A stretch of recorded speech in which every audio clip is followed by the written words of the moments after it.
Hello parents, कसे आहात तुम्ही सगळे? आज मी व्हिडिओ बनवते अशा कारणासाठी की खास मुलांच्या हँडरायटिंगसाठी जे junior, senior KG, class 1, class 2 आणि अगदी क्लास 4पर्यंत. तर चॅनलवर जर कोणी नवीन आलं असेल तर माझ्या चॅनलला सबस्क्राईब करा. जर माझी माहिती दिलेली तुम्हाला आवडली तर लाईक करा आणि जास्तीत जास्त लोकांपर्यंत हा व्हिडिओ शेअर करा. चला तर मी काही तुम्हाला टिप्स देते. नक्की त्या तुम्ही फॉलो केला तर तुम्हाला 100% तुमच्या मुलांच्या हँडरायटिंगमध्ये रिझल्ट भेटणार आहे.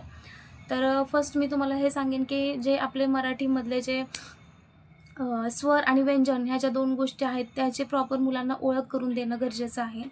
जे स्वर आहेत ते स्वर म्हणजे बोलण्यापासून अगदी रायटिंग करण्यापर्यंत त्याची व्यवस्थित तुम्हाला त्याची ओळख करून देणं गरजेचं आहे. जसं बोलणं प्रॉपर असतं ना, तसं प्रत्येक जो वर्ड असतो तो एक योग्य प्रकारे ते सांगितलं गेलं की तो कसा लिहिला पाहिजे, ई कोणत्या पद्धतीने लिहिली पाहिजे, असे प्रत्येक व्यंजन जे आहे ते व्यंजन आणि प्रत्येक जो स्वर आहे ते स्वर, प्रत्येक शब्दाचं एक बनवलं गेलेलं आहे स्ट्रक्चर की ते कसं काढलं गेलं पाहिजे. हे ते तुम्ही तुमच्या मुलाला अगदी बेसिकपासून ही गोष्ट सांगणं खूप गरजेचं आहे.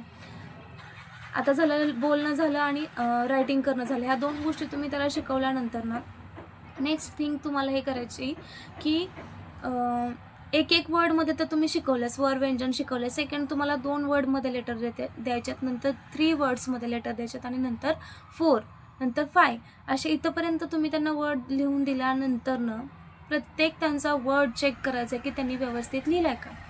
यामध्ये त्यांची प्रॅक्टिसही होऊन जाती, शब्द प्रॉपर लिहिलेही गेले जातात आणि आपल्यालाही समजतं की ते मुलं त्या पद्धतीने काढतात का, त्यांचं जे हँडरायटिंग आहे ते. लास्ट म्हणाल तर 5 लेटर्स झाल्यानंतर त्यांना तुम्ही एक सेंटेन्स द्या, म्हणजे एक वाक्य द्या, वाक्य लिहायला द्या. पहिलं 5 वाक्य द्या, नंतर 10 वाक्य द्या, एक पेज द्या. असं पूर्ण पेजेसमध्ये जेव्हा तुम्ही चेक कराल ना, त्यांचं प्रत्येक वर्ड तुम्ही चेक करा. प्रॉपर लिहिला जातोय का?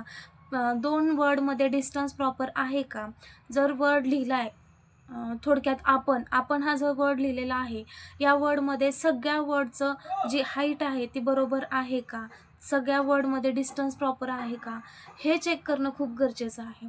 प्रत्येक वर्ड त्या वेमध्ये काढला गेला आहे का? का कुठेतरी अर्धाच ठेवला आहे आणि कुठेतरी पूर्ण काढलं आहे? यामुळं हँडरायटिंग वियर्ड दिसलं जातं आणि चुकीच्या पद्धतीनं काढलं गेलं तर अजूनच खराब दिसतं. तर ते तुम्हाला ठरवायचं आहे की तुम्ही कशा वेने तुमच्या मुलाला सांगता येते. आणि नेक्स्ट एक लास्ट तुम्हाला सांगायचं आहे की पॅरेंट्सनी मुलांकडं लक्ष देणं खूप गरजेचं आहे. टीचरपेक्षा जेवढं पॅरेंट्स मुलांवर लक्ष देतील ना, तेवढं तुमच्या मुलांचं हँडरायटिंग अजूनही खूप छान